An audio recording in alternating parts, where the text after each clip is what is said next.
Hi, I'm Jared Finder.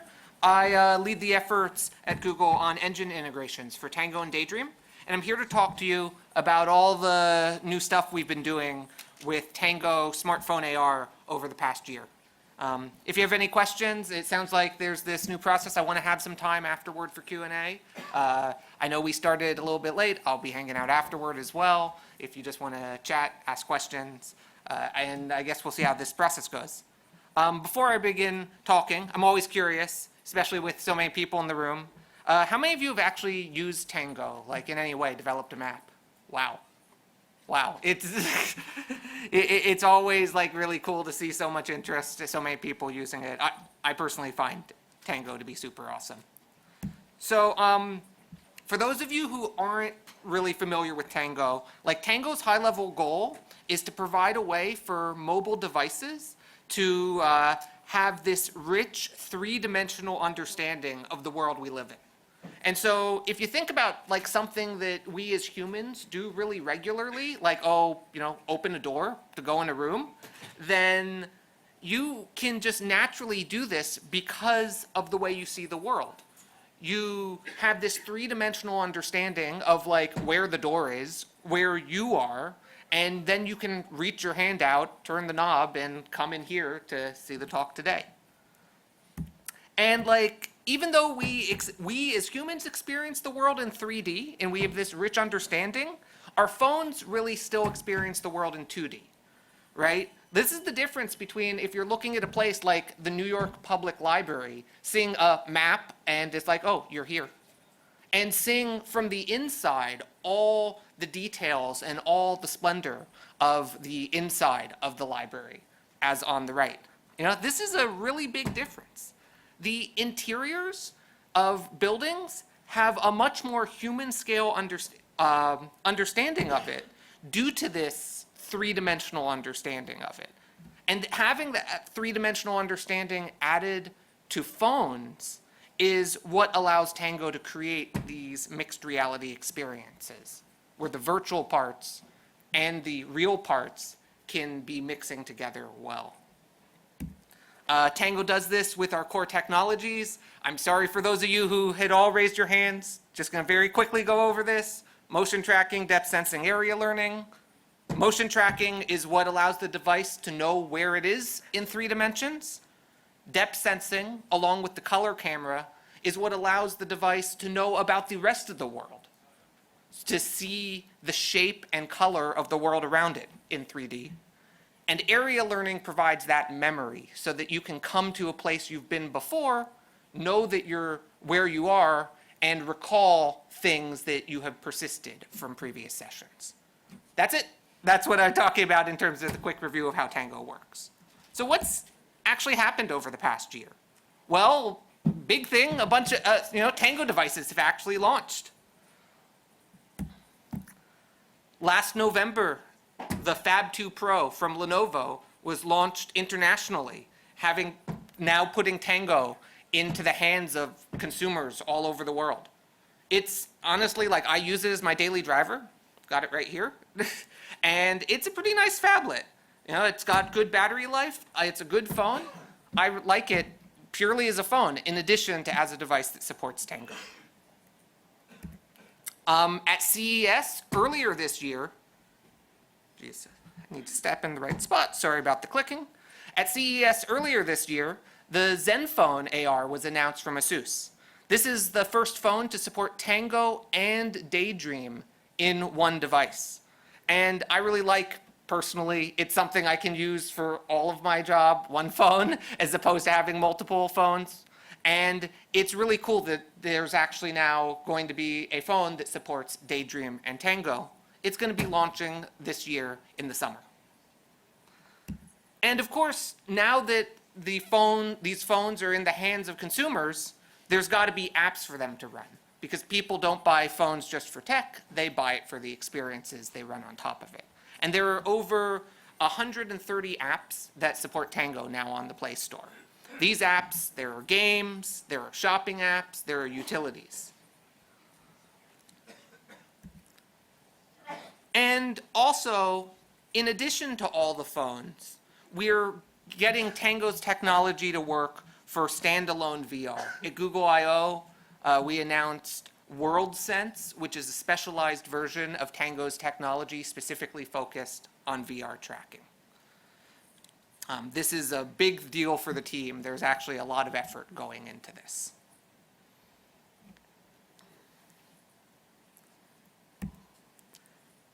In addition to all these devices that are being worked on, the Fab 2 Pro, which launched, the Asus device coming later this year, we've also been working at expanding the capabilities of the SDK and adding useful tools on top of it to make it easier to build AR experiences.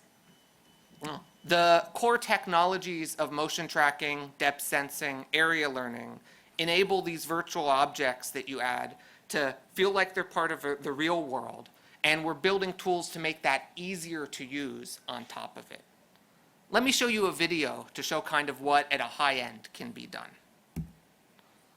Should start playing.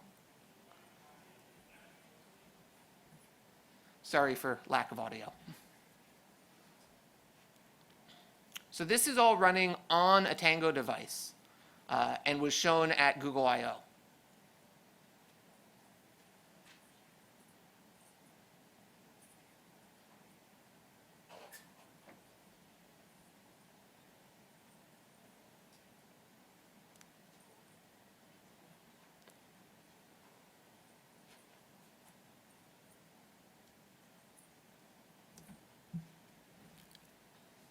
Okay. So, in case you couldn't tell, the Scarecrow, the Cowardly Lion, the Tin Man, they're not real. But the rest of the world there is real. The walls, the floor, the carpet, those were all the real environment. The additions here are the Scarecrow, the writing he's doing on the wall, the plants, the wind. Those were all virtual. And this kind of now, admittedly, there is a bit of a difference. The fact that they've got this cartoony style really helps sell the overall experience that, oh, it's these cartoon characters in the real world. There are a lot of things that went into making this experience, in my opinion, look really good. Notice how on the floor, the Scarecrow has a light reflection of his boots. You can kind of see below his yellow boots a reflection of it via the floor, very faintly. Or how the shadows go along the floor and up onto the wall correctly. They're respecting the rules of physics in this environment. And it's really subtle, and you don't really notice it without another picture, without it, but the lighting in the world is based on the environment. It's actually trying to correctly match the brightness of the world around it to have the correct ambient and diffuse lighting that you would have from a real object. This really adds much more of a sense of the characters feeling like they're actually present in the real world, even though they're clearly just cartoon characters from The Wizard of Oz. And in our SDK, we've been making it easier to do this via environmental lighting and using our basic plane finding technology. So now plane finding isn't new. This slide I showed here, probably not in this room, but in some other room 1 year ago. And this is our core plane finding technology, which is the best way to place objects in the world that we have. Or the easiest way, I'd say. What it does is you can ask for a specific point, what is the rough shape of the world there? This was used in our demo to know where the floor and the walls are so that the shadows can correctly respect them.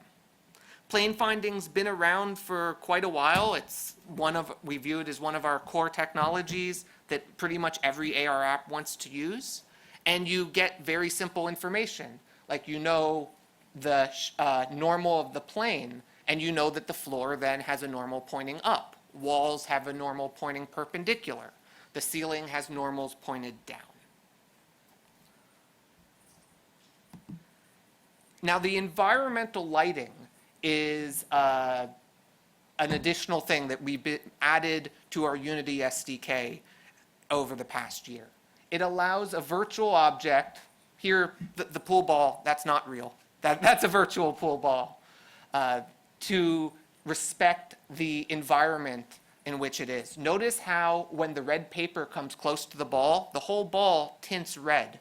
This is a bit of the ambient lighting via the environment.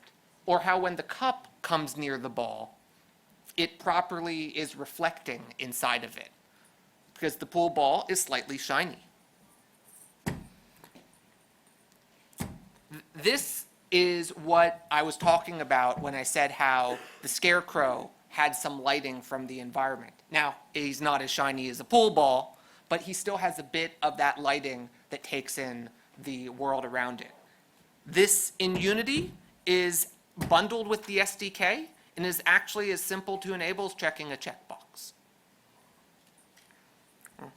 Another technology that we've been working to add is to have objects respect the environment, is environmental pathfinding. Let me show you a video of what I mean by that. This should play. It's a bit big, so it might take a while. There we go.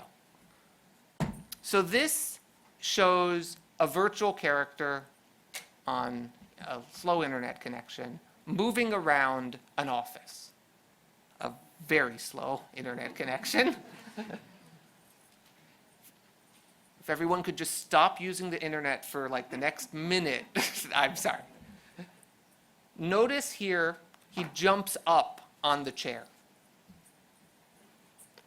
Also notice that the stars that are underneath the table, and when he goes underneath the table, it properly hides him. And again, slow internet connection. Where you tap is what controls where the little elephant goes. And he can navigate all in real time around this room. We did not pre-map this out.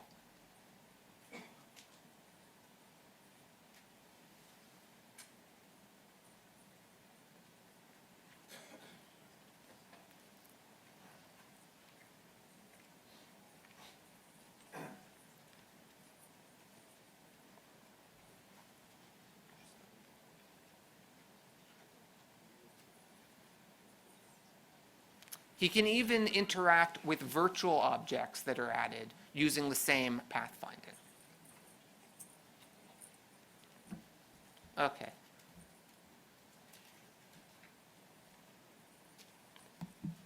I'm going to go to the next slide. Thank you for bearing with me there. So previously, the best you could do to try to get this information was do lots and lots and lots of plane finding. And that was not great because it involves lots and lots of queries of the world that's changing. However, now we are able to build this navigation mesh on top of the mesh that Tango builds via 3D reconstruction. So for a while, Tango has had the ability to build 3D meshes all locally on the device in real time. For apps. And now you can use this to build navigation meshes, which is a common way to move characters around in a 3D environment. That means that virtual characters can intelligently respect the world. They can jump a certain height and know that to go from, say, this podium to the table, you should jump as opposed to climb down, walk a little bit, climb back up. They can pathfind around obstacles. If you have a game with bunkers to hide behind, they can intelligently go to individual bunkers. And this is all done on the device locally in real time, as you saw there. In addition, the same mesh that is being used, built on the device for pathfinding, can be used to build some occlusion. Now, I want to point out that this isn't perfect, but this is representative of what you roughly get. You can see a little bit of the character is bleeding through the side of the couch, but when you saw it in the video, it just kind of looked good. It turns out that with some little tricks, you can create an occlusion that is pretty darn believable for characters moving around. This allows the virtual objects to feel way more like they respect the real rules of the world because they are properly being occluded by real objects in addition to the virtual ones. We will be releasing this as a sample in Unity later this year. And a constant theme for us has always been to make things as simple and easy as possible. So we are working with Unity and to have a native integration of Tango with the game engine so that enabling it is much more natural and as simple as checking a checkbox. And so this will make it easier to build your apps and have them feel like they're as much a feature of Unity as anything else.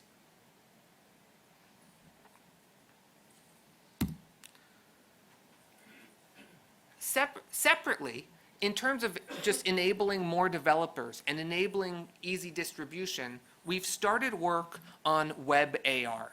So it's very early right now, and what we have is an experimental build of Chromium that you can put on a browser, or you can put on a device, and then go to websites to have AR experiences.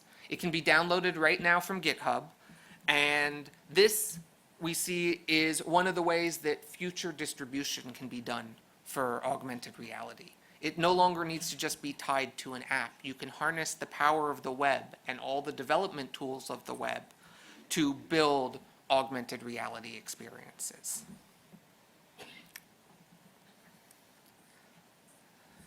This already has access with demos for plane finding and occlusion, like was shown in the previous video. It doesn't yet have the pathfinding or the 3D reconstruction, but we're hard at work trying to add these features to our integration. Building off of 3D reconstruction, we've also added a way to build 2D reconstructions. You may think of these, normally they're called floor plans, all still directly on the device. Again, stop using the internet for maybe 30 seconds.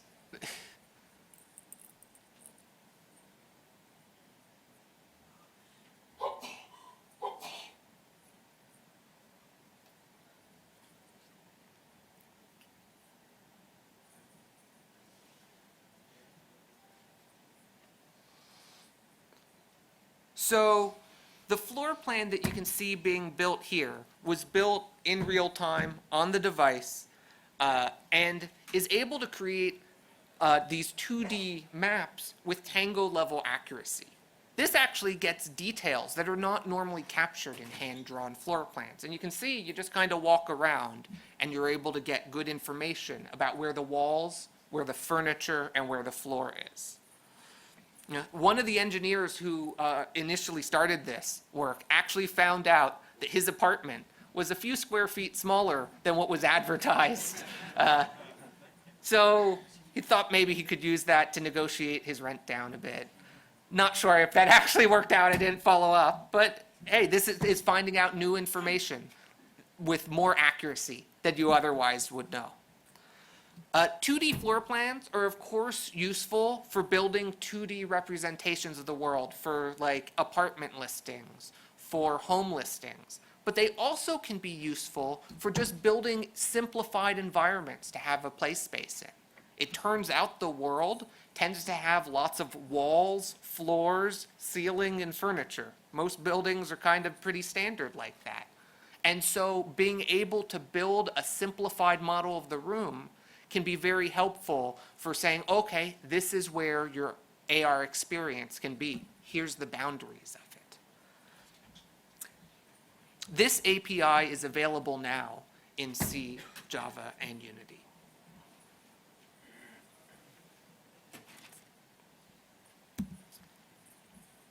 We've also been adding ways for a very common request, marker detection.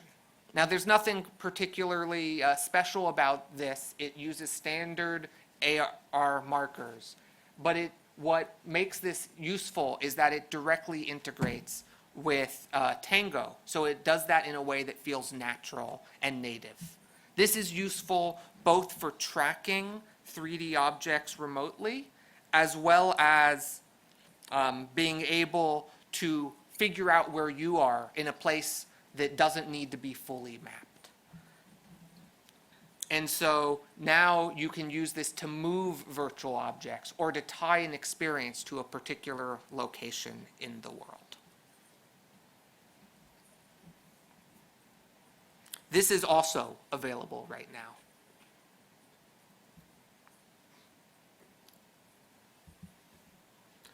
So like these are just some of the technologies that we've been adding over to the SDK to make it simple and easy to build apps. You can see that we've got a lot of different ways to more directly understand the world.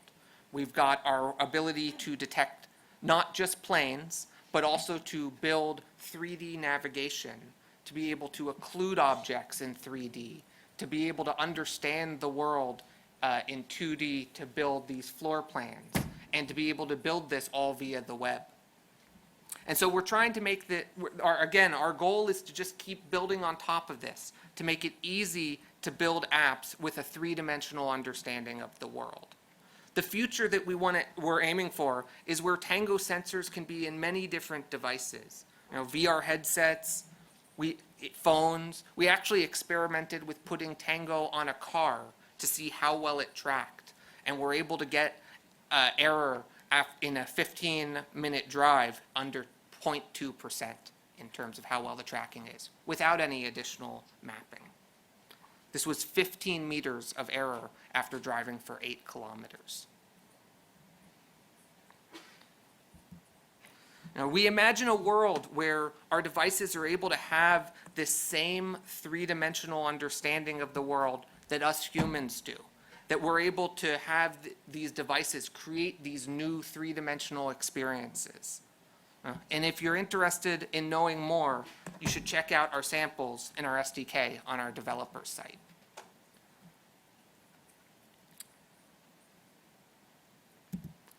One last thing, just wanted to show a video of a bunch of different apps that had all been made with Tango. And this should be having audio. I don't know why we don't have audio, but I can talk about each of these. You can see here it's using Tango to stabilize the video because it knows the rough tracking. Here's adding augmented experiences to the world.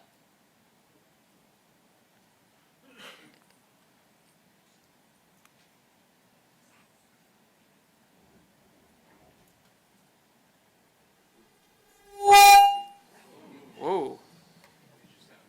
Well, that was not the sound I wanted.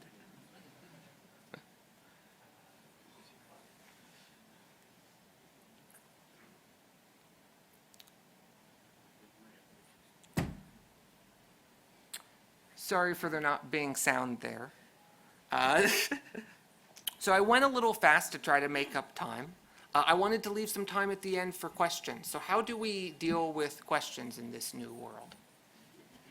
This new app world. If we can, our Slido folks, I believe, are going to pull those up over here on the side, and it looks like the audience has been okay, great. asking some questions. So just whichever of those So, you want to take care of. Sure. So when you say that, let's go. So I'll just start from the top, I guess. When will we see Tango in an AR wearable? I imagine that when you talk about wearables, like you're thinking about form factors like head-mounted or some sort of like wrist-mounted thing. I can't say that we have any plans of specific timelines for things like that, but we want Tango to be able to be in many different types of devices. So that's cool. Next one. Will area descriptions always be a closed file format? So for perspective, in Tango, when we talk about area learning, you build an area description as a file, which is abbreviated ADF. So just for those of you who aren't familiar, will they always be a closed file format? So I think the answer to that, I don't know any plans to specifically document the internals. I know that we run lots and lots of tests and improve our specifics to be able to make it have increased quality, and we run tests regularly to make sure that we keep a high quality. So I don't think that there are plans to open the format so that we can maintain flexibility to add more data in it. Okay, next question. Do you think it is possible to do occlusion without the depth sensor on the phone, using SLAM with a single camera? So I think there's kind of two parts in there. I mean, clearly you can do SLAM with just a single camera. In fact, that's how Tango works. The depth camera is not used for the normal tracking of motion. It's only used to understand the outside world. And so then the question is, do you think it's possible to do occlusion without the depth sensor? So I think that getting occlusion without having a good 3D understanding that's detailed of the world is going to be very hard. You need to have, like, ideally to do occlusion, you want to have photon level accuracy and be able to actually know, like, for where objects are at the photon level, because that's how light gets blocked or not blocked. So I imagine that it would be very hard, I can't say impossible, but very hard to do it without actually using a depth sensor. Okay, next thing. Why separating Tango and Daydream? I guess, Julian, if you're here, could you elaborate what you mean by that? Otherwise, I can guess. Okay, I guess you're not here. Overall, so why are we separating Tango and Daydream? I guess they're kind of different use cases, right? So there's virtual reality and there's augmented reality. And yeah, it's a bit of a spectrum. You can think of, if you keep going another step from augmented reality, you get my favorite term, real reality. But they are very different use cases. And I think you see them have very different use consumption. But I work on both of them because from a technological perspective, they share a lot of core tech. So like they both want to have good tracking, they both want to have high quality 3D rendering. It really becomes about, is the experience fully virtual and could be anywhere versus is the experience something that's tied to the world? And so I think those are actually two very different use patterns.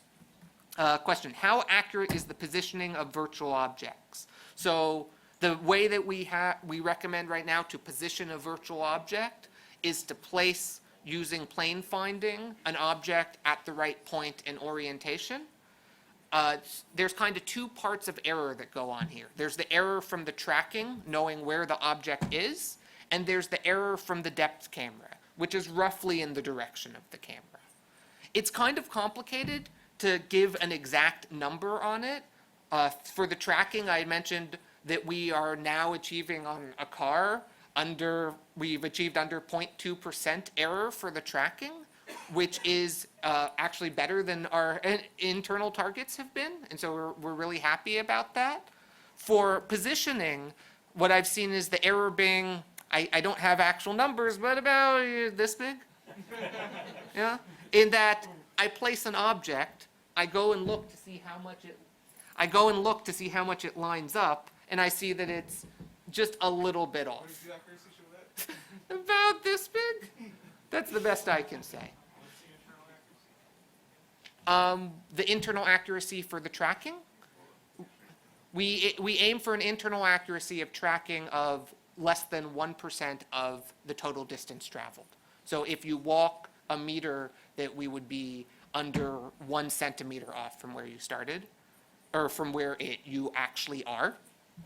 And that we have our technology like area learning can actually be used to further reduce that error.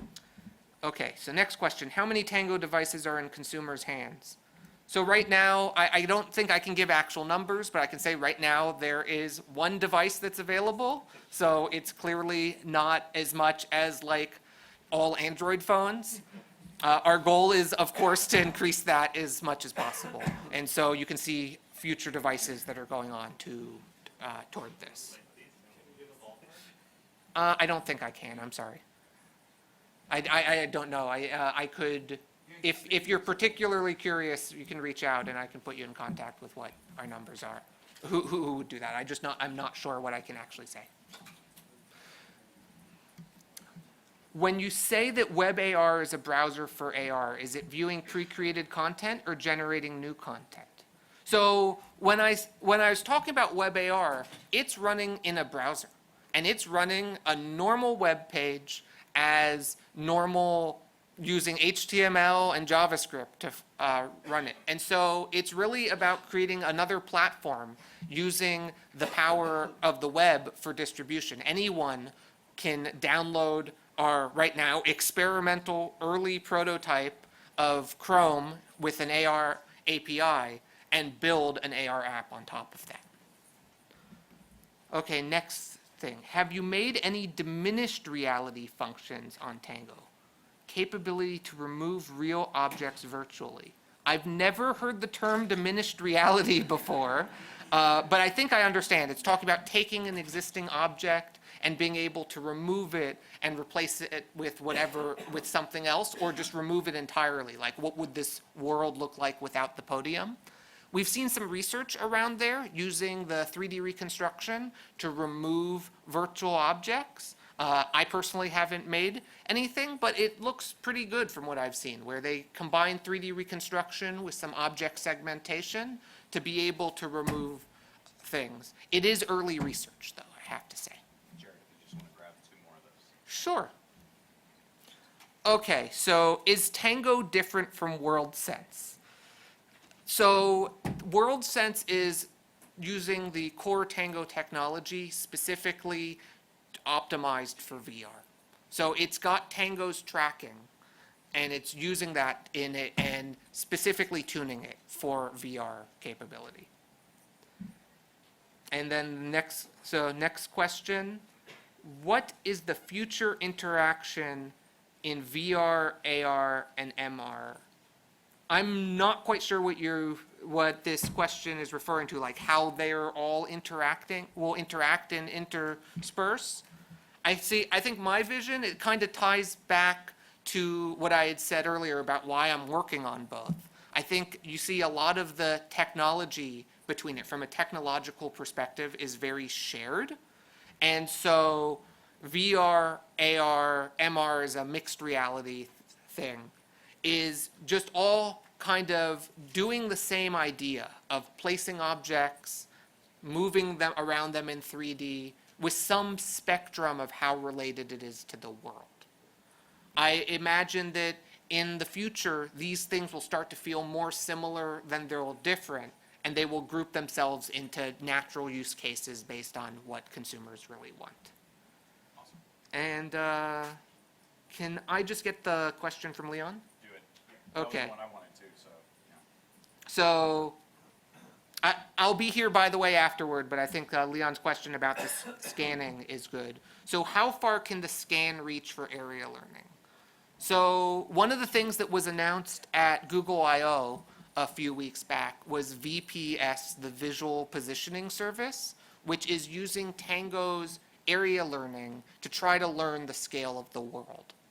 And so you could, with that, the goal is that you can place things in any building that's been mapped out and have them persist there for other people to build persistent experiences that are tied to a location. So in terms of how far the scan can reach, you're really limited for the local area descriptions, area learning, by the space that you can record.